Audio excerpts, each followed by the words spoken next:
জানি, জানি তোমরা এই স্পেশাল দিনে সাজগুলো দেখার জন্য সবাই অপেক্ষা করে থাকো। তো চলো শুরু করি। রাধে রাধে। আজকের এই স্পেশাল দিন কেন বললাম? কারণ আজকে শুধু একটা জিনিস না, মানে আজকে শুধু লক্ষ্মী পুজো নয়, সাথে সাথে শরৎ পূর্ণিমা আর তার সাথে সাথে দামোদর মাসের শুরু। আর এই গুরুত্বপূর্ণ দিনটার জন্য তোমরা, আমি সবাই অপেক্ষা করেছিলাম। আর তোমরা আর আমি ছাড়া আরও একজনও অনেক বেশি অপেক্ষা করেছে। তার নামটা না নেওয়াটা খুবই ভুল হবে। নামটা আগে নিই। তোমরা এত দিনে অনেকবার শুনেছ ঝুমা। হ্যাঁ, ঝুমার দেওয়া আগেও দেখেছো তোমরা অনেক পোশাক। এইবারও ও নিজে হাতে সময় বের করে রাধা মাধবের জন্য পোশাক বানিয়ে দিয়ে যায়।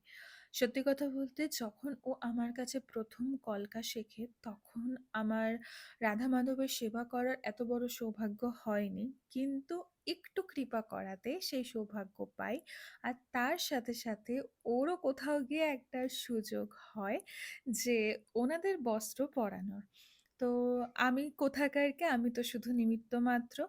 বাকি দেখো, রাধারানীর এত অশেষ কৃপা ওর হাতে, সবটা যেন রাধারানী নিজে হাতে সাজিয়ে নিয়েছে বা করিয়ে নিয়েছে মনে হয় দেখে। আচ্ছা, এবার আসি সাজগোজের ব্যাপারে।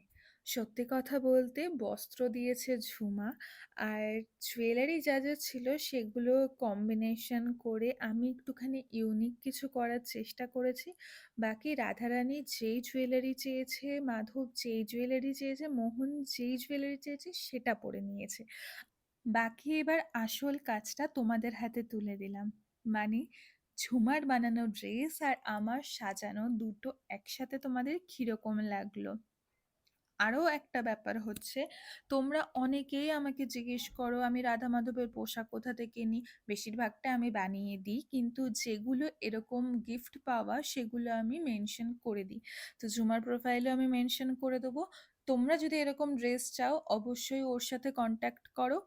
আর বাকি আমি টুকটাক একটুখানি পরিয়ে দিয়েছিলাম। এবার তোমাদের ওপর।